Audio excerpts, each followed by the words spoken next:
Welcome to Willow Healing Matters, the podcast. We are so excited to have you joining us on this journey where we explore different ways to empower your soul, whether it's healing in your kitchen or all the way up in the corporate world. Come with us as we look into different ways to heal your mind, body, and soul.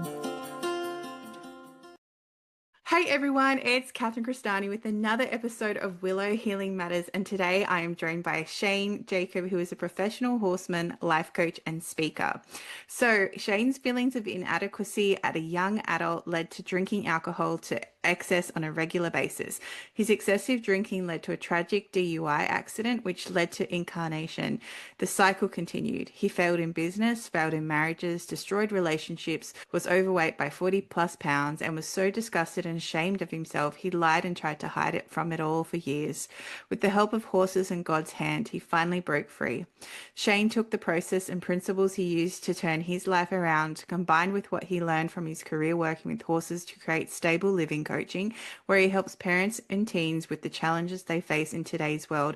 So a big welcome to the show, Shane. Hey, thank you so much for having me. I appreciate the opportunity. I love your show, and I'm just excited to be able to have a chat with you today. And I think it's so magical how God led you to horses and horses ended up being your pivoting turning point, right? When you get to rock bottom and you're open to receiving that assistance, that I feel is when God comes and intervenes. I agree with that 100%. Yeah, I agree with that. Yeah, when God does come and intervene, and it seems like in my case, he came through in the form of horses, just these magnificent creatures, that I've been fortunate and blessed to have the opportunity to spend my career in working with horses. And I'm happy to have it go that way. I was named, I don't know, in the, I don't know, somewhere in the 60s, there was a movie that came out that I was named after, and it was a Western. And so I was named after Shane, the character, and actually the title of the movie. It's an American classic Western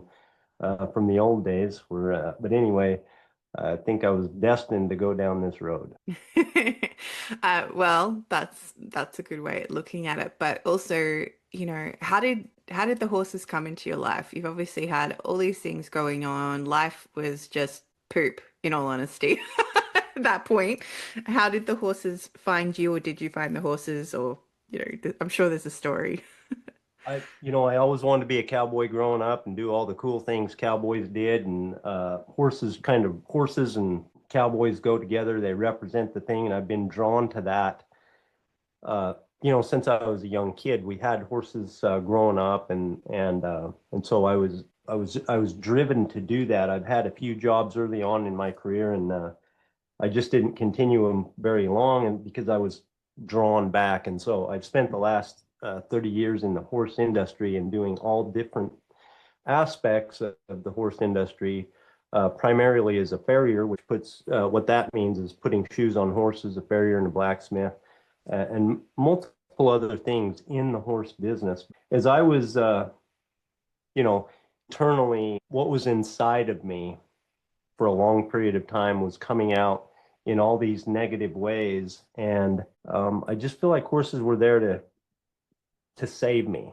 I happened to be there, and I happened to notice, and they happened to, one day I thought a horse talked to me. It kind of started then. I know it sounds crazy, but I actually thought, maybe it was God, maybe it was just my mind, but I came off, I fell off, I got bucked off. I don't know, I was drinking a lot back at the time. And during this incident that I'm talking about, and I hit the ground, and the horse didn't seem to be too rattled. I don't even know don't know what happened, because it happened so fast. I was just on the ground, Mhm. and so I was just sitting there mad and hurting, and just I kind of rolled over and I looked at that horse, and he was just over there a little ways away, just like looking around like no big deal, and and I just looked at him and I just said, "How could you do this to me?" I thought I was broken bones and everything. And what I heard is that you did this to yourself.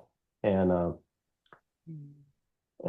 so anyway, that was kind of a moment for me that happened. But I'd like to take just one more step, and that is that what I began in that moment, I began to notice me. And what I noticed in relating with horses, or in the relationship that I had with horses and that one and all the rest of them, were that everything that was inside of me was coming out in what was happening in these relationships with these horses. And I started paying attention to that, and I started to realize how perceptive that they were. And then I studied a little bit and realized that it's part of their instinct for survival to be hyper aware of everything. Things that I wasn't aware of that were happening in me. In other words, I was having what I was thinking in my mind, it felt like they knew. I think what they did know is that what I was thinking caused me to feel a certain way, and my feelings caused me to act a certain way. And they were really keying in on every little minute action that I wasn't really even aware of. And that is the way of horses. That is the way of horses. And what I mean by that, an example of that is if you come to the barn, or if you come to the corral, or if you come in proximity of a horse and you think that, you're going to put everything in your mind, you're having a bad day and you're just going to put it over there, you're going to keep this little secret between you and yourself. I'm just here to tell you there's no secrets in the barn. Okay. When you come into the barn, I mean, the word's out and you haven't even said a word, or you haven't even done anything explicitly that would show, what's going on with you, but they're just so hyper aware. And that was uh, Powerful these are like big, reflection. big revelations to me. Yeah. Yeah. And I feel there's a theory behind that is because isn't a horse's heart, correct me if I'm wrong, a horse's heart 8 times the size of ours. So their magnetic field, or their energetic field, would be technically then 8 times the projection of what ours is. So it'd be able to detect a lot more subtle nuances compared to what we can. I've heard about this, the heart size and the magnetic field and all that. I'm not I'm aware of what you've said there, and that what I understand is true. What I can tell you is when you come close to a horse, you feel something.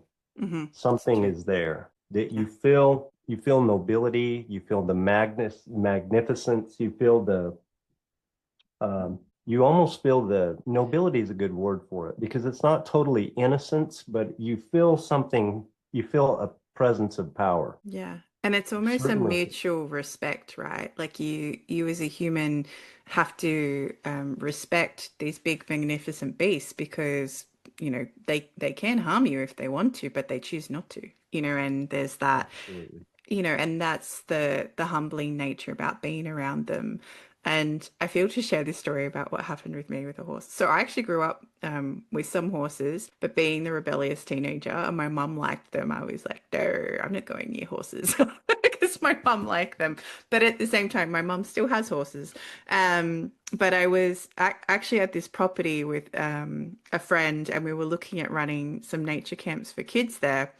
And this the person was showing us around, and this man, he was so grumpy. Like he was one of the grumpiest, angriest people I've met. And we were walking through the paddocks, and there was this horse, and this horse came straight up to me.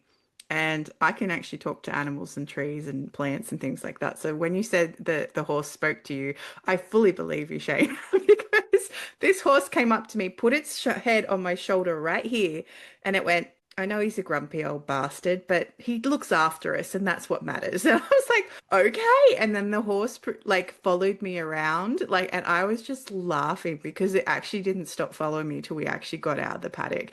And, at that point, I was like, okay, thank you for being some humbling messages and actually making me laugh on this very awkward tour, this property with this angry, grumpy person. And, they just come up to you if you are in the right space. And I've also interviewed people who do equine therapy and things like that. And they'll say to you, the horse approaches you. Like you cannot make that horse come to you if you're not open and ready to receive whatever message needs to come up to you. Yeah.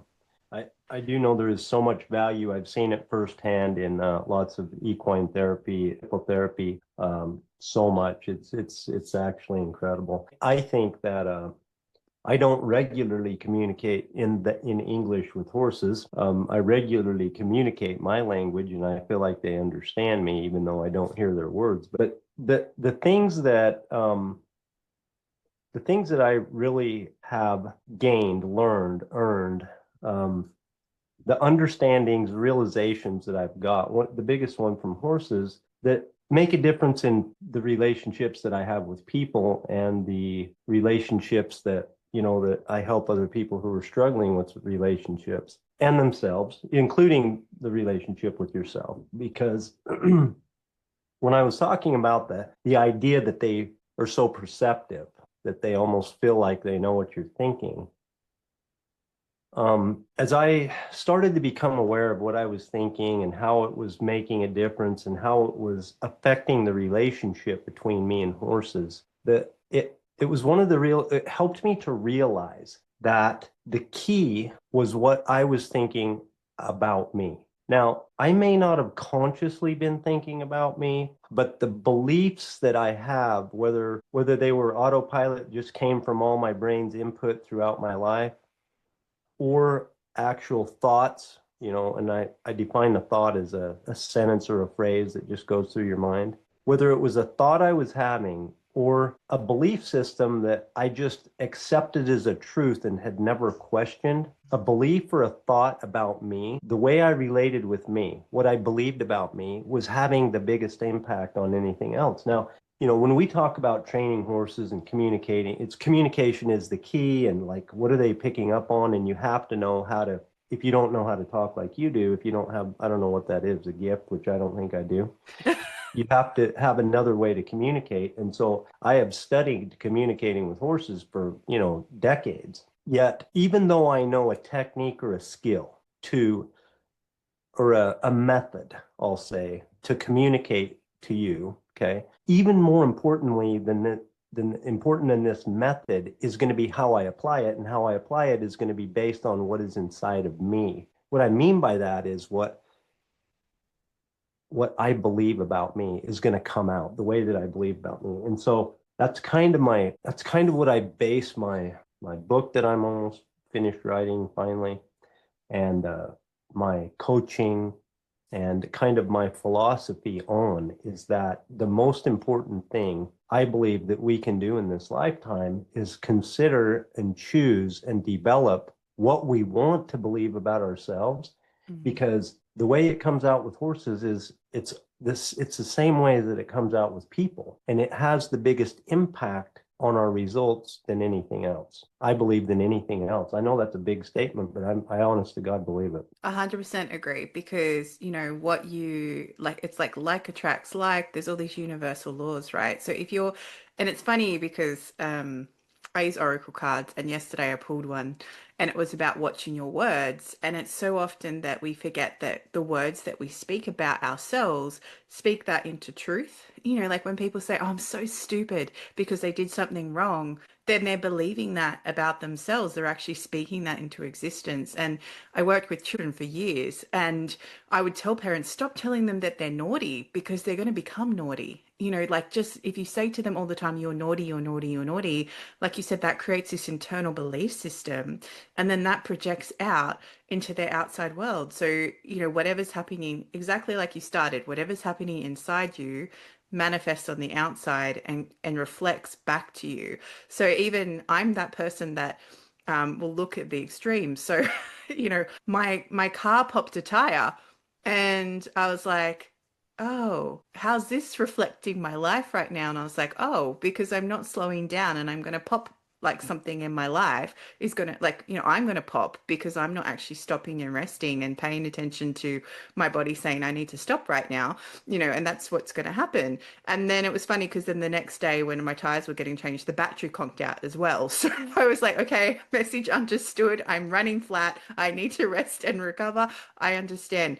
But a lot of people will miss that feedback that's happening around them because they believe that it's all fate or destiny or just external, just a coincidence, rather than actually going, okay, well, what's happening deep inside me that's creating this flexion on the outside? And like you said, you can't hide that from horses. Horses just pick up on it and will reflect it straight back to you. If you're being standoffish with everybody, they'll be standoffish with you. Yep. You can hide it from people for a little while, but it's going to show up in your results, just like you said. I love what you said. And it's so true. And you began with our internal dialogue, our actual words that we speak out loud and the thoughts that we think about ourselves. And it's so true that a lot of times we take it as a belief. We just think that that's the way that it is. Like, I'm this or I'm that or I'm whatever. And we don't, first of all, I don't think that we have a lot of times we don't know that we have the ability to choose what we believe in, Yes. particularly with ourselves. We just think that all this evidence that we've had means something and we make meaning out of it. And we think it's like a natural law that can't be changed, but it's simply, we're kind of just making all this stuff up as we go. It's our brain, which is an organ inside of our head, which is not our conscious self, is determining these things for us. And so unless we become aware of it and make choices of what we want to think about ourselves, it's just going to we're just going to live our lives around what has been in this haphazard, pre-programmed, automatic, unexamined way, where the sadness is people live and die like that and it's fine. But if you become aware of it, then you have the opportunity to make a choice and choose, which is going to change the outcome. And I honestly believe, and I'm going to give you one more quick example of horses, that unless we can come to believe in our own magnificence, our own nobility, and I said that nobility, our own greatness as human beings, not greater than another, but our own individual, measured against ourselves, our own greatness, that we won't be able to give to relationships with horses, to the relationships with the people that we love, and make the contribution to the world that we were here, that is available for us to make if we so choose to do so. A lot of times we get hung up on things that we've done and we make meanings out of things that we've done. A lot of times, or things that we haven't done, or a lot of times things that have been done to us. And I like to use horses as an example of forgiveness, because I think there's a lot to be gained. You hear quite a bit of talk about self-acceptance and forgiveness, and in working on better ways to think about myself, but it's a pretty hard one. A lot of times it's hard for us to cross the bridge to say that I fully accept myself regardless of what I've done, and have it be okay. In other words, to separate myself as a invaluable, priceless individual from what I've done that wasn't so nice. Let me just tell you something. I've done some things that we're probably just not going to talk about, in this show right here. But the thing of it is we've all done some things, or a thing, you know.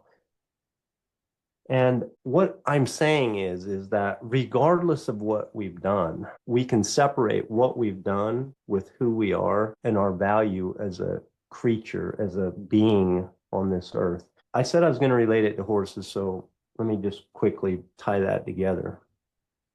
With horses between man and woman and a horse, it's a relationship. And so, hey, in relationships, even with horses, and even especially with horses, things happen that can be perceived as unfair, or we do things that we wish we wouldn't have. We react in frustration or anger or confusion, or a lot of times it's just a communication matter. We didn't know, so we're trying to communicate something, and it's not being understood. And so, there's all these things that can, in a dynamic, that can happen the same as it does with human beings between you and I, right? A misunderstanding, or, oh man, I wish I wouldn't have done that. And the thing with horses, here's the thing. If you continue to do something that they perceive as unfair, they're not going to continue to let it go. They're going to react to it, and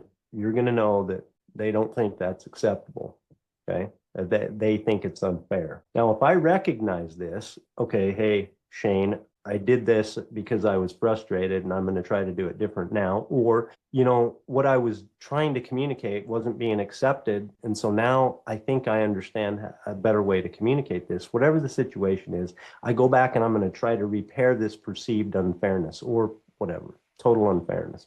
Okay.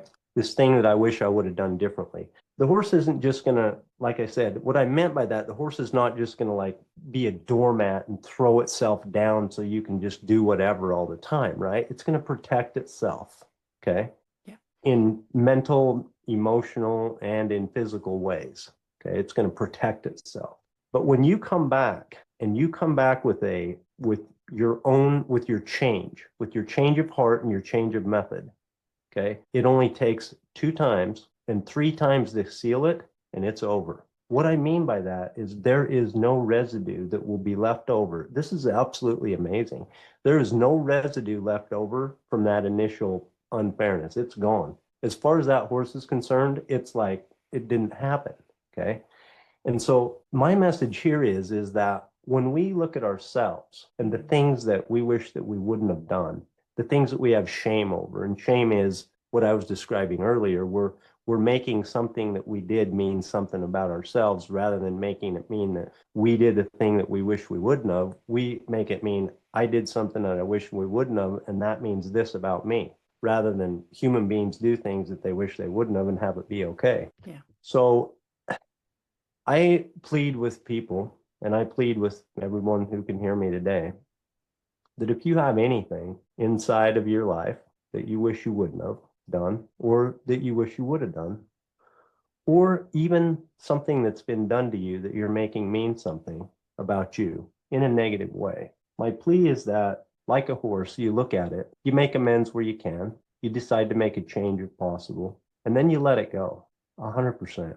And that you fully accept yourself and don't make that be a part of your value as a soul, a living soul. You fully let it go, because accepting that and sealing that belief in yourself is going to be one thing about the beliefs about yourself that is going to come out in your own results, in the results to the people that you love, and further help you make the contribution on this planet that you're here to make. So beautifully said, Shane. You know, it's when we create those judgments of ourselves and those beliefs around what we believe about ourselves because of just something that happened that can be truly detrimental. You know, I know personally I had to unpack my worth story because I sold my business and then the money kind of disappeared. Not that we were spending it like crazy, but subconsciously I believed I wasn't worthy of it because I didn't work hard for it, even though I worked hard whilst I was running the business and everything. But that money was so conditioned in my mind that to come in, you had to be working hard for it. Like, not just, okay, I can accept this abundance because I've done all this work and this is my reward now. And there was no acknowledgement of accomplishments. And that's been my thing. Like, I keep going to the next thing, the next thing, next thing, and I don't actually celebrate my wins. And it was only when someone reflected that back to me that I went, huh, I don't actually celebrate all these achievements that I've had or all these things that I've done. Or, you know, when I sit there and I'm like, oh, what have I actually done? I'm like, oh, I've done this and I've done this and I've done this.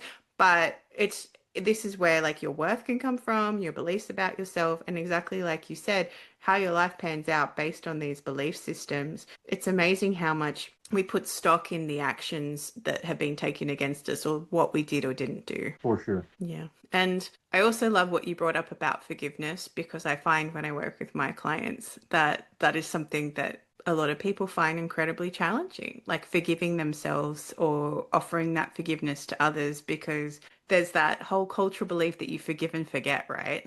And it's like, no, it's forgive and take your power back. You know, it's not forgive and forget. It's remember what happened because you need to learn from that. But at the same time, forgive and move on because it's when you hold on to that and hold on to the grudges and hold on to the things that happened and keep using that to shape your life that, like you said, you're not going to be living your soul mission or what God put you on earth to be doing. Amen. Yep. So true that when the better that we get with forgiving ourselves, it just then we relate to other people. It becomes so much easier because we can see with ourselves how to do it, and it becomes easier with other people. And we can more and more realize that forgiving other people is not about giving someone else a gift. It's about giving ourselves a gift, really. Yeah, truly, truly. And that's, I really like I don't know if you know about the Ho'oponopono practice, that Hawaiian practice. It's like you say, thank you, I love you, I'm sorry, I forgive you, please forgive me, and then I forgive myself. It's so powerful to do that. And I often get clients to do that. And they're like, but I can't forgive my mum. And I was like, that's okay. What else can you forgive? And I learnt this from another guest, Catherine Giovanni. She said, you forgive everything else around the event. So you keep getting closer to actually forgiving that person because, like you said, that forgiveness is the key to letting it go and stop letting it control who you are becoming and who you want to be. That's a great strategy too. Yeah. One piece at a time. One piece of 100%. Um, and I feel to ask how you use horses to help reflect with your clients when you're doing life coaching. How do you've touched on it a little bit, but how do they get to go face the horse? Do they, yeah. Yeah. Most of my coaching is virtual where we just, we use, analogies and stories and we relate how we relate with horses to how we relate with people. We do have a couple of events during the year where we actually have people come and we actually demonstrate these principles with horses. We show how perceptive they are, like how they can pick up on fear and lack of confidence and anger and frustration and all the different things, and also how they can pick up on the other side of the coin, someone who walks in there as a loving, kind, confident leadership role and what the magic can happen. It's just incredible to see the difference of how horses relate. And then the next step is of course then we begin to practice this and form it into a habit, and then we can have it come into our lives with human beings and people, and it can be pretty magic. Oh, habits. I don't think people realize how hard it is to create new habits and to break other habits because I talk about this with people all the time. I'm like, it takes ages. It takes months, like months. You have to dedicate yourself to it, to get it to that acceptance phase and then integration phase and then actually automatic phase. It takes a while, but that's a whole different podcast.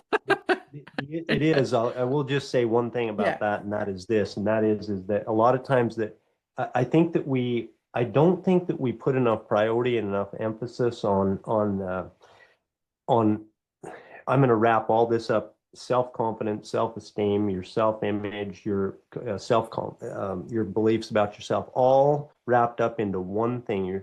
And that is what you believe to be true about yourself. And I think a lot of us say, well, that's what see that over there. That's what being lack of confidence looks like. And I have confidence. I did that a long time ago.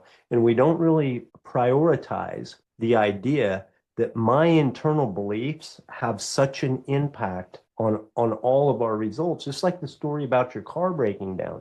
I mean, if you wouldn't have looked inward to Mm, see, I mean, you were able to have the awareness to stop, take a look, and say, hey, what's happening here that is causing my result out there? And the majority, I think the most important thing that we can do is to prioritize what we believe to be true about ourselves and uncover it, realize that we can do it, and then begin working on lifetime habits that we don't like accomplish and they're done. It's like, well, how good can I get at it today? Like it's a lifetime journey. That's what I'm going for. yeah. And I feel it's also important to mention that you're not meant to do it alone because sometimes it's really hard to reflect back to yourself what's happening because you can't always see your blind spot. And this is why it's really good to have support or a team or someone you can go to and say, hey, this happened in my life. I need help unpacking it. Like even for me, I still had someone I could talk about that with and reflect it back and go, okay,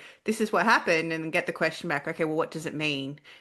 And if you haven't got the ability to have that awareness, even for me the other week, all these people in my life were breaking their bones. And I was like, whoo, this is more than a coincidence. There's been three incidences, right, in like a period of a week.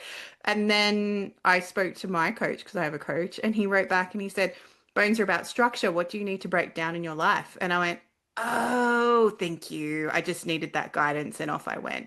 But, sometimes we think we can do it alone because that's our ego. But, it can be really hard, whether it's, working with animals or working with other people. Sometimes it's nice to have that support around you. Definitely. Yeah. Absolutely. Yeah. Pretty painful without it. Exactly.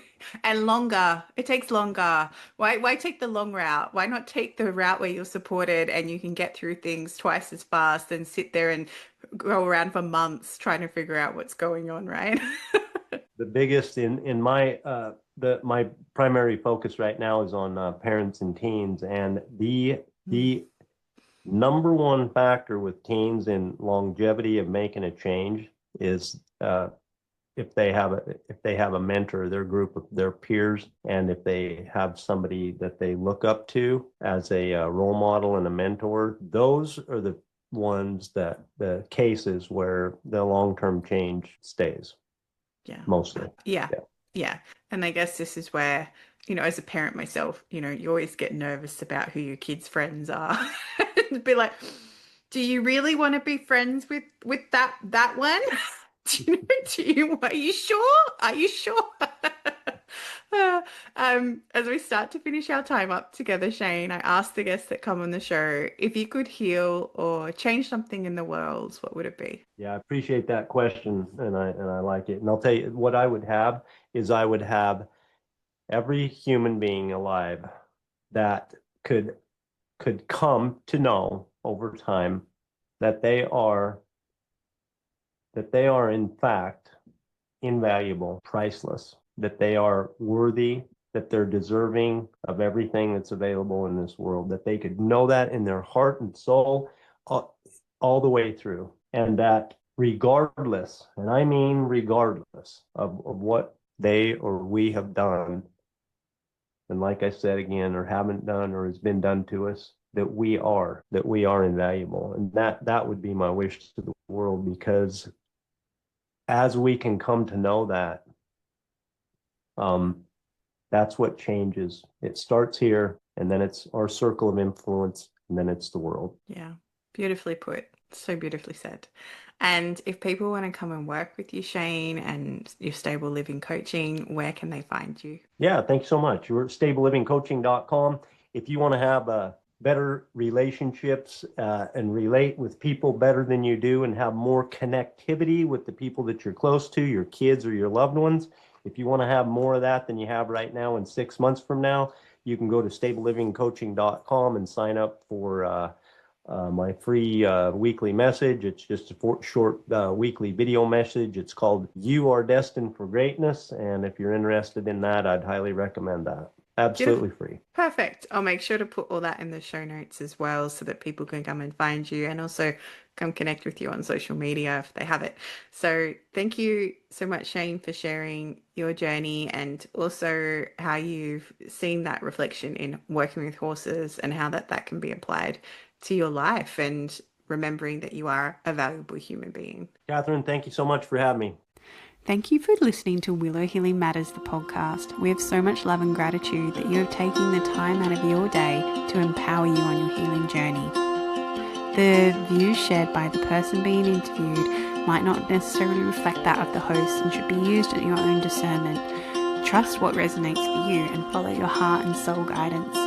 If you have any underlying medical conditions or mental health issues, please consult with your healthcare provider before pursuing any of the recommendations.